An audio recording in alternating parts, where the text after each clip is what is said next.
Good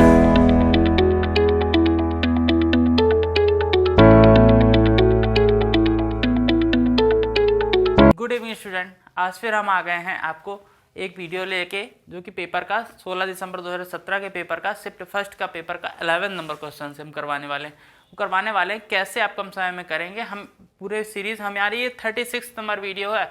अभी तक आपने प्रीवियस वीडियो नहीं देखी तो वो ज़रूर जाके आप देखिएगा। हमारी पूरी सीरीज बनी हुई है, आपको मिल जाएगी।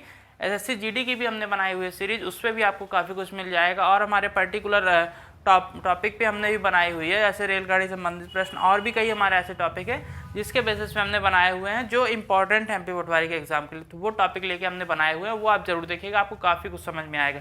हम कराने वाले हमारा फर्स्ट क्वेश्चन 11 नंबर क्वेश्चन है और इस वीडियो का हमारा फर्स्ट क्वेश्चन बहुत आसान क्वेश्चन है। बोल रहा है यदि एक समलंब की दो समांतर भुजाओं का योगफल 16 सेंटीमीटर। देखिए हिंदी में पेपर में थोड़ा सा मिसप्रिंट था। क्या था मिसप्रिंट? तो जब भी आपको पेपर में कोई लगे कुछ गड़बड़ थे, इधर क्या था हमारा वर्ग सेंटीमीटर, जबकि हमारा भुजाओं का योगफल कभी भी वर्ग नहीं होता, केवल क्षेत्रफल हमारा वर्ग में होता है, बाकी कुछ भी वर्ग में नहीं होता। तो आप इंग्लिश में भी चेक कर लिया करें, इंग्लिश में सही था, केवल सेंटीमीटर लिखा हुआ था, तो वही सही है रियल बात। तो आप क्वेश्चन को चेक किया करिए जरूर कि आपको लग रहा है गलत है तो हिंदी इंग्लिश दोनों मैच किया करिए। यदि कहीं पे डिफरेंस दिख रहा है तो वहीं पे गड़बड़ होगी, ये जरूर आप ध्यान दिया करिए। इंग्लिश वाला ज़्यादातर चांस में सही रहता है क्वेश्चन। फिर ये क्वेश्चन है, बोल रहा है तथा क्षेत्रफल 48 वर्ग सेंटीमीटर है। समलंब की ऊंचाई, तो हमारा जो समलंब चतुर्भुज का क्षेत्रफल का जो सूत्र होता है 1/2 और दोनों समांतर भुजाओं का योग इनटू ऊंचाई, ये हमारा होता है सूत्र। और इधर हमारा होता है क्षेत्रफल, हम इसको रख देंगे वैल्यू इस पे। क्षेत्रफल बराबर कितना 48 इज इक्वल टू 1/2 और हमारा इनटू में क्या है 16 है, ये कितना है 16। और फिर हमारा है क्या इधर पे इनटू में है हमारा हाइट होगी, ऊंचाई, हम ऐसे दे देंगे। अब क्या करेंगे कैंसिल कर देंगे, 8 आ जाएगा। तो हम इधर आगे यदि हम सॉल्व करते हैं तो आ जाएगा हमारा h बराबर 8 हमारा बटे में आ जाएगा 48/8, तो 8 6 48, मतलब हमारी हाइट क्या आ गई h बराबर 6 सेंटीमीटर, ये आ गया आपका आंसर। इस तरह से आप इस क्वेश्चन का बड़ी ही आसानी से आंसर निकाल सकते थे। अब हमारा नेक्स्ट क्वेश्चन है, क्वेश्चन नंबर 12 लिखा रिक्त स्थानों की पूर्ति करना। रिक्त स्थान जो दिया हुआ है इसको भरना, मतलब सिंपल सी चीज़ है कि इसका हमको गुणनखंड करना है। एक गुणनखंड हमको दिया हुआ, एक मेथड तो ये है कि हम इससे डिवाइड कर लें इसमें तो हमारा आंसर आ जाएगा। दूसरा मेथड ये है कि हम इसको उठा के इसका फैक्टर्स कर लें और निकालें। देखिए यदि हम इसको लेते हैं हमारे इसमें से क्या आएगा, जैसे हम इन दोनों पहले लेते हैं तो इन दोनों में से हमारा कॉमन क्या है हमारे इन दोनों में a कॉमन है, तो हमारे क्या बचेगा 4x - 3y। और दूसरा हमारा क्या है इसमें से माइनस, इसमें से हम लेंगे b कॉमन, यदि हमारे क्या बचता 4x - 3y। देखिए सेम बचा, मतलब ये आपका कॉमन पार्ट है। अब यदि हम इसका लिखेंगे तो a - b और 4x - 3y, तो ये देखिए आपका a - b तो ऑलरेडी लिखा हुआ है। दूसरा हमारा हो जाएगा 4x - 3y, यही हो जाएगा आपका आंसर। बहुत आसान क्वेश्चन था, ये आपका आंसर हो जाएगा। इस क्वेश्चन को आप बड़ी ही आसानी से कर सकते थे। अब हम बताने वाले आपको 13 नंबर क्वेश्चन और 14 नंबर क्वेश्चन, बताएं कैसे आपको कम समय में करना है। फ्रेंड्स ये आज की वीडियो का हमारे 13 और 14 नंबर क्वेश्चन है। आज की वीडियो का जो पेपर का हमारा चल रहा है उसके 13 14 नंबर क्वेश्चन, आज की वीडियो का हमारे 3rd और 4th नंबर क्वेश्चन। बहुत आसान क्वेश्चन है, इसको तो आपको बस क्वेश्चन को ध्यान देना और कुछ नहीं। इसमें क्या है एज बेस्ड क्वेश्चन है, ये आयु पर आधारित प्रश्न है, बहुत आसान क्वेश्चन है। अनुपातिक क्वेश्चन है, इसमें क्या लिखा हुआ वर्तमान में पिता और पुत्र की आयु का अनुपात क्या है 7:3 है, 7:3 है। यह अनुपात 10 वर्ष पश्चात मतलब आफ्टर 10 ईयर यह अनुपात 2:1 हो जाता है, तो पुत्र की वर्तमान आयु कितना ये बताना आपको। बहुत आसान क्वेश्चन। क्या बोल रहा है तो हम लिखेंगे इधर पे पिता की वर्तमान आयु क्या हो जाएगी, जो हमारा रेशियो दिया रहता है वही हमारा वर्तमान आयु के रूप में हम लिख देते हैं। वर्तमान आयु क्या हो जाएगी, हमारा रेशियो दिया 7, मतलब पिता की हो गई 7x और पुत्र की हो जाएगी 3x, ये दोनों की वर्तमान आयु निकल आई। अब क्या बोल रहा है कि 10 वर्ष पश्चात यदि हम दोनों में 10 ऐड कर दें 7x + 10 एंड 3x + 10, दोनों की एज में हम 10 हमने ऐड कर दिया, क्या हो जाता वो रेशियो 2:1, मतलब 2/1, ये हो जाता हमारा रेशियो। इसको हम सॉल्व कर देंगे, बहुत आसान क्वेश्चन है। आप देखिए इसमें क्रॉस मल्टीप्लिकेशन करेंगे, इधर का 7x + 10 ही आएगा और हमारे इक्वल में क्या आ जाएगा 2 से हम इस पे मल्टीप्लाई करेंगे दोनों पे, 2 3 6x आ जाएगा प्लस 10 2 20 आ जाएगा। आगे यदि हम सॉल्व करते हैं 7x माइनस क्या आ जाएगा हमारा 6x, क्या आ जाएगा 6x is equal to 20 minus 10, तो आगे आ जाएगा हमारा x इज इक्वल टू क्या आ जाएगा, x इज इक्वल टू 10 आ जाएगा। और पुत्र की आयु क्या थी हमारी 3x वर्तमान आयु, तो पुत्र की आयु क्या आ जाएगी हमारी 3 इंटू 10 मतलब 30 ईयर हो जाएगी। बहुत आसान क्वेश्चन, आप इस तरह से इस क्वेश्चन को कर सकते थे। और अब हम बताने वाले हैं आपको नेक्स्ट क्वेश्चन जो कि विभाज्यता पे आधारित है, लेकिन ये बहुत ही आसान क्वेश्चन, विभाज्यता की भी जरूरत नहीं पड़ेगी, नॉर्मली आप ऑप्शन देख के इस क्वेश्चन का आंसर बता सकते हैं। बोल रहा है एक संख्या दी है 9,99,999 दिया हुआ है, किस संख्या से विभाज्य नहीं है। 4 ऑप्शन दिए हुए हैं, बताना है किस संख्या से विभाज्य नहीं। पहली चीज तो इनमें देखिए 4 ऑप्शन दिए, 4 में एक रिलेशन है, जैसे कि 9 और 11 लिखा हुआ है और 99 है, ये तीनों 9 और 11 का यदि मल्टीप्लाई कराएंगे मतलब 9 और 11 का मल्टीप्लाई होगा तो 99 का भी होगा, सिंपल क्वेश्चन। तो 9 से देखिए 9 से यदि हम डिवाइड करते हैं तो सारे के सारे इधर पे 9 से डिवाइड हो जाएगा, पूरा 9 है इसलिए कोई इसमें बात है ही नहीं, मतलब ये हमारा डिवाइड हो जाएगा, तो ये ऑप्शन हमारा नहीं होगा।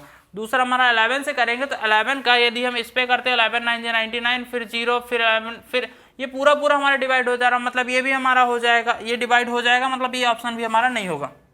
हमारे अब देखिए हमने क्या बताया था कि 9 और 11 से यदि डिवाइड हो गया तो 99 से नेचुरल सी बात हो जाएगा, क्योंकि 99 के फैक्टर्स होते हैं 11 इंटू 9, वही हमारा मतलब ये भी हमारा ऑप्शन नहीं होगा। बचा लास्ट ऑप्शन और थर्ड ऑप्शन, तो ये हो जाएगा हमारा यही सही आंसर हो जाएगा। आप चाहे तो आप इसका डिवाइड करके देख भी सकते हैं, पूरा डिवाइड नहीं होगा। इस तरह से आप इस क्वेश्चन का आंसर बता सकते हैं। कुछ क्वेश्चन ऐसे भी आते हैं जिसका केवल आप ऑप्शन देख के आंसर बता सकते हैं, जरूरी नहीं उनको सॉल्व करें, आप ऑप्शन देख के आप इनके आंसर बता सकते हैं। अब हम बताने वाले हैं आपको 15 नंबर और 16 नंबर क्वेश्चन बताएंगे। स्टूडेंट्स ये हमारा 15 नंबर क्वेश्चन है और इससे आसान क्वेश्चन इस पेपर में हो नहीं सकता है, क्योंकि इसमें केवल आप क्वेश्चन को देखते ही आंसर बता सकते हैं। ये जरूर है कि ये 5 लाइन का क्वेश्चन है तो आप देख के ही कई बार छोड़ देंगे, लेकिन आप केवल इसको देखते ही ऐसे क्वेश्चन का आंसर बता सकते हैं। क्या बोल रहा है, बेंगलोर करके है कोई वर्ड है, उसका 20 बार रिपीट है, 20 टाइम्स उसका रिपीटेशन हो रहा है। रिपीटेशन पे डिपेंड क्वेश्चन आते हैं, एक क्वेश्चन आ ही जाता है, तो इसमें क्या करना है, ये बोल रहा है ऑड नंबर, क्या ऑड नंबर का आपको जो लेटर है वो हटा दिया जाता बार बार, जब तक रिपीट किया जाता है, जब तक इसमें केवल एक डिजिट मतलब एक शब्द इसका ना बचे। तो वही आपको देखिए, आप एक तो पहली चीज यदि विषम स्थान बोल रहा है तो आपको कोई कुछ नहीं देखना है, आपको केवल लास्ट शब्द जो भी हो उस शब्द का वो आपका आंसर हो जाएगा। सिंपल मतलब लास्ट शब्द क्या है, बैंगलोर है, तो हमको वही आर हो जाएगा उसका लास्ट लेटर आंसर। लेकिन यदि आपको इस तरह नहीं समझ में आता तो आपको करना क्या है, सिंपल शब्द लिखना है और इसमें से आपको हटाते जाना, जब तक हटाने हैं शब्द जब तक कि आपका एक शब्द ना बचे। तो देखिए विषम स्थान मतलब एक एक हमारे आगे के, तो 1 3 5 ये हमारे विषम पॉइंट होते हैं, तो इस पे हम हटाते जाएंगे। तो इसमें से यदि हम विषम हटाएंगे क्या बचेगा, ए जी एल और आर, ये बचा। अब फिर हमने विषम हटाए तो ए बचा और एल बचा, मतलब ए और एल हट गया, बचा हमारा जी और आर। फिर हम विषम स्थान पे हटाएंगे, पहले स्थान पे है हमारा जी, मतलब आंसर सीधे आ गया आर आपका आंसर। ये आप सीधे इसका आंसर, यदि सम स्थान पे होता तो सम स्थान मतलब 2 नंबर से हमारा पहला सम चालू होता है, तो उसमें क्या करेंगे आप, उसको बी को आंसर मतलब पहले को दे देते हैं आप सीधा सा, आपको कुछ भी नहीं करना था, केवल आपको क्वेश्चन देखना है, वर्ड देखना है, देख के ही आप आंसर दे सकते थे, इसमें लगाने की कुछ भी जरूरत नहीं थी, थोड़ी सी भी। लेकिन यदि आपको समझ में नहीं आता है तब आप इस तरह से इस मेथड से इसको लगा के ऐसे क्वेश्चंस को आसानी से कर सकते हैं। अब हम बताने वाले आपको 16 नंबर क्वेश्चन, ये हमारा 16 नंबर क्वेश्चन है और बहुत ही अच्छा क्वेश्चन है। कि देखिए अभी तक हमने एज वेस्ट क्वेश्चन का एक लगाया हुआ लास्ट क्वेश्चन, बिल्कुल सेम उसी तरह से तुमको इस क्वेश्चन को लगाना है। बहुत आसान क्वेश्चन है। क्या बोल रहा है, 15 वर्षों पूर्व अतुल कमला की आयु से आधा था, कितना आधा, यदि उनकी वर्तमान आयु का अनुपात क्या हो, 2:3 हो, उनकी वर्तमान आयु का पूर्ण अंतर कितना, वर्तमान आयु का अंतर निकालना। तो हम वर्तमान आयु कैसे निकालते हैं, जो भी हमको दिया हो वर्तमान आयु में उसका x मान लेते हैं, मतलब 2x हो गई हमारी किसकी, अतुल की वर्तमान आयु, किसकी, अतुल की, और कमला की क्या हो जाएगी 3x, ये हमारे दोनों की वर्तमान आयु आ गई। अब क्या बोल रहा है कि 15 वर्षों पूर्व मतलब 2x minus 15 upon 3x minus 15 क्या था, आई से आधा था, 1/2 भाग, ये आई को आधा था। अब सिंपल क्वेश्चन है, आप आसानी से इसको कर सकते हैं। क्या करेंगे, क्रॉस मल्टीप्लिकेशन करेंगे, तो इसका करेंगे 2 दूनी 4x माइनस 30 आ जाएगा, बराबर में होगा हमारा 3x माइनस 15 हो जाएगा। आगे यदि हम सॉल्व करेंगे इसको तो आ जाएगा 4x माइनस 3x बराबर 15 माइनस हमारा आ जाएगा, इसमें से कितना आ जाएगा, प्लस का 30 आ जाएगा, 15 माइनस 15 प्लस 30, तो 4x में से आएगा x बराबर हमारा प्लस का 15 आ जाएगा, मतलब ये आ जाएगी उसकी वर्तमान आयु। अब हम निकाल लेंगे आसानी से 15 वर्ष पहले की आयु, तो वर्तमान आयु कैसे निकलेगी? वर्तमान आयु कमला की, अतुल की क्या होगी? 2 गुणे 15 मतलब 30 वर्ष, और कमला की क्या होगी? 3 गुणे 15 मतलब 45 वर्ष। अब इन दोनों में डिफरेंस निकालना, तो 45 माइनस 30 मतलब 15 वर्ष का अंतर था इन दोनों की वर्तमान आयु में। इस तरह से आप क्वेश्चन का आंसर बड़ी ही आसानी से समझ के निकाल सकते थे, एज बेस्ड क्वेश्चन जितने भी हैं। और हमने पूरा टॉपिक पे एक एज बेस्ड क्वेश्चन के लिए एक पूरा टॉपिक बनाया हुआ, वो आपने नहीं देखा अभी तक हमारी वीडियो, तो वो जरूर देखिएगा। अब हम बताने वाले हैं आपको 17 नंबर क्वेश्चन होता है कि कैसे आपको कम समय में करना है। स्टूडेंट्स, ये हमारा 17 नंबर क्वेश्चन है, आसान क्वेश्चन है। इसमें अभाज्य संख्याएं बताने, 0 से 50 के बीच में कितनी अभाज्य संख्याएं हैं। इसमें आप इससे लिख के आसानी से इसके क्वेश्चन को आंसर दे सकते हैं। कैसे कि 0 से 50 के बीच आपको अभाज्य संख्याएं तो पता है क्या होती हैं, जो खुद से स्वयं से या 1 से विभाजित हो वो अभाज्य संख्या कहलाती है। तो हमारी जो सबसे छोटी अभाज्य संख्या वो क्या है? पहली हमारी अभाज्य संख्या 2 है, उसके बाद 3, उसके बाद 5, फिर 7, 11, 13, 17, 19, फिर उसके बाद हमारा क्या हो जाएगा? 23, फिर हमारा 27, 29 हो जाएगा, फिर हमारा हो जाएगा क्या?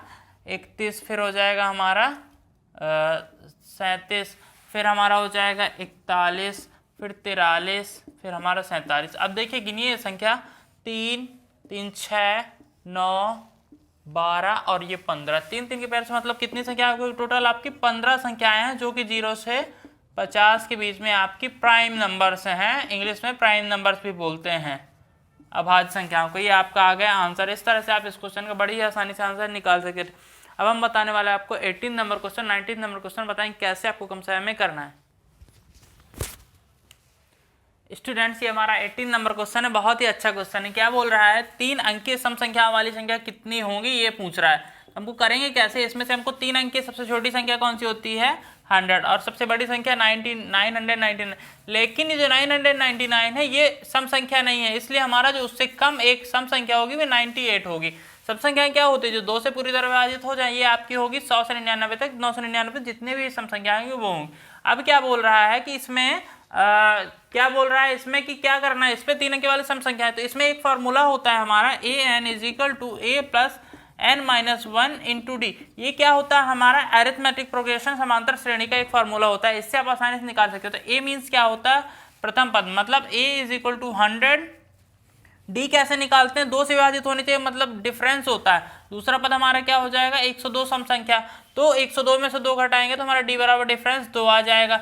फिर हमारा an क्या दिया है? 998। an क्या होता है? लास्ट संख्या हमारी। अब हमको निकालना क्या है? इसका पहला वो सम संख्या वाली टोटल संख्याएं निकालने। आसानी से आप n नंबर्स का आप आसानी से निकाल सकते हैं। फार्मूले में रख देते हैं वैल्यू। 998 = a की वैल्यू हमारी 100 है, प्लस हमारा n-1 नहीं दिया हुआ है, इंटू d बराबर हमको 2 दिया हुआ है। आगे हम सॉल्व करेंगे, 998 - 100 हो जाएगा, प्लस हमारा n-1 इंटू 2 है हमारा। इसको हम सॉल्व करेंगे तो क्या आएगा? 100 माइनस कर देंगे तो हमारा आएगा 899 आ जाएगा, और ये 2 हमारा आ जाएगा क्या? अपॉन में। ये इक्वल लगा हुआ है इधर पे, इक्वल लगा हुआ है, 2 आ जाएगा हमारा अपॉन में इधर पे। सिंपल, सॉरी, इधर 998 है और इधर भी हमारा 8 ही आ जाएगा। अब हमारा क्या हो जाए? n-1 है इधर पे, तो इसको हम डिवाइड करते हैं तो 2 4 जा 8, 2 4 जा 8, 2 9 जा 18, मतलब 449 हुआ हमारा, 449। और n-1 है इधर हमारा, तो 1 इधर आएगा, तो n बराबर 449 और प्लस 1 हो जाएगा, मतलब 450 आपका ये आंसर आ गया। इस तरह से आप इस क्वेश्चन का बड़ी ही आसानी से एक फार्मूला यूज करके आप इसका आंसर निकाल सकते थे, बहुत ही आसानी मेथड से। अब हम बताने वाले हैं आपको 19 नंबर क्वेश्चन और 20 नंबर क्वेश्चन, जो कि इस वीडियो के लास्ट क्वेश्चन हैं। तो यदि अभी तक आपने चैनल को सब्सक्राइब नहीं किया, चैनल को सब्सक्राइब कर लीजिए, नोटिफिकेशन वाला आइकन भी ऑन कर लीजिए। पेपर के पॉइंट ऑफ व्यू से बहुत इंपॉर्टेंट क्वेश्चन है, बहुत ही अच्छा क्वेश्चन है और रिपीट भी होता है कई बार। क्या बोल रहा है? 15/74 के दशमलव विस्तार में 2000वां दशमलव अंक क्या होगा? सिंपल क्वेश्चन है, पहले हमको इसका दशमलव विस्तार देखना होगा। दशमलव विस्तार कैसे करते हैं? 74 से हमको 15 में भाग लगाना हो, तो जब हम भाग लगाएंगे तो हमारा आएगा 0.20270 हमारा ये आएगा, और ये हमारा बार बार क्या होगा? ये रिपीट होगा। तो मतलब ये हमारे क्या 0270 इतना हमारा बार बार रिपीट हो रहा है। कितना रिपीट हो रहा है? 027। कितना रिपीट हो रहा है? 027 027 027 ये हमारा रिपीट हो रहा है। तो हम क्या करेंगे? इसको एक ही बार लगा देंगे, बाकी हटा देंगे। हम क्या हटा देंगे? बाकी तो हमारा रिपीट क्या हो रहा है, 3 संख्याएं रिपीट हो रही है। तो मतलब हमको करना क्या है, अब जब 2000 में पद बोल रहा है, एक अंक तो हमारा रिपीट नहीं हो रहा है ना, मतलब 2000 में से हमको 1999 का अंक निकालना होगा, क्योंकि एक तो हमारा ऑलरेडी फिक्स है कि 2 आएगा हमारा। अब हमको क्या करना होगा, 1999 हमको 3 संख्या रिपीट हो रही है, तो 3 से हमको भाग लगाना होगा। 3 अंक 18 आएगा हमारा, फिर आएगा 19, 3 अंक 18 इसमें भी आएगा हमारा, और ये फिर से हमारा बचेगा 3 अंक 18। मतलब हमारा शेष क्या बच रहा है, 1, और पहला पद हमारा क्या है, रिपीटेशन वाला 0, यही आपका आंसर आ जाएगा। एक बच रहा है ना शेष, जो हमारा शेष बचे और जिस नंबर पे हमारा ये रिपीटेशन टर्म हो, क्या रिपीटेशन टर्म क्या है, 0 to 7, पहला पद हमारा क्या है 0, यही आपका आंसर होगा। इतनी आसानी से आप इस क्वेश्चन का आंसर निकाल सकते थे। अब हम बताने वाले हैं आज की वीडियो का last question, 20th number question, और बहुत ही इंपॉर्टेंट क्वेश्चन, वो आप पूरा देखिएगा। और अभी तक आपने चैनल को सब्सक्राइब नहीं किया, चैनल को सब्सक्राइब जरूर कर लीजिए। हमारा आज की वीडियो का लास्ट क्वेश्चन है, और ये भी एज बेस्ड क्वेश्चन है, आसान क्वेश्चन है। बोल रहा है अभी जया की आयु भरत की आयु से कितनी है, अनुपात 3:2 है। अब आप आसानी तरीके से समझिए कि जब भी अनुपात दिया हो वो हमको 3x और 2x के फॉर्म में ले लेना, जैसा अनुपात दिया हो। ये हो गई जया की और ये हो गई किसकी, भरत की। अब बोल रहा है 10 वर्ष पश्चात, 10 वर्ष पूर्व, क्या बोल रहा है, 10 वर्ष पूर्व क्या होगा, 3x - 10 बटे 2x - 10, इनका अनुपात क्या हो जाता है, 4:1। आगे इसको हम सॉल्व करेंगे, यदि तो क्रॉस मल्टीप्लिकेशन होगा तो हो जाएगा 3x - 10 बराबर 4 दूनी 8x - 10 चौको 40। आगे इसको हम सॉल्व करते हैं तो आएगा हमारा 8x - 3x बराबर 40 - 10। तो आगे यदि हम और सॉल्व करते हैं आएगा 5x बराबर 30, तो x बराबर आ जाएगा 30/5, मतलब x बराबर आ जाएगा हमारा 6। अब इसी को हम बोल रहे हैं जया की आयु बतानी है कि क्या होगी 5 वर्ष पश्चात, अब से, मतलब अभी जो जया की आयु थी उससे 5 वर्ष पश्चात अभी की आयु क्या हमारी 3x और 2x। तो हम इसकी आयु निकालेंगे, जया की आयु क्या है हमारी 3x, मतलब 3 × 6 हो जाएगा, मतलब 18 वर्ष। और इसमें 5 वर्ष बाद बोल रहे तो 5 ऐड कर देंगे तो 18 5 क्या हो जाएगा, 23 वर्ष हो जाएगी उसकी आयु 5 वर्ष पश्चात। ये आ गया आंसर। इस तरीके से आप इस क्वेश्चन का बड़े ही आसानी से आंसर निकाल सकते थे। यदि वीडियो अच्छा लगा हो तो लाइक करिएगा, चैनल को सब्सक्राइब करिएगा और नोटिफिकेशन बेल भी ऑन कर लीजिएगा, जिससे कि जो भी आपको आने वाले वीडियो हो उस समय पे आपको नोटिफिकेशन मिल जाए। Thank you.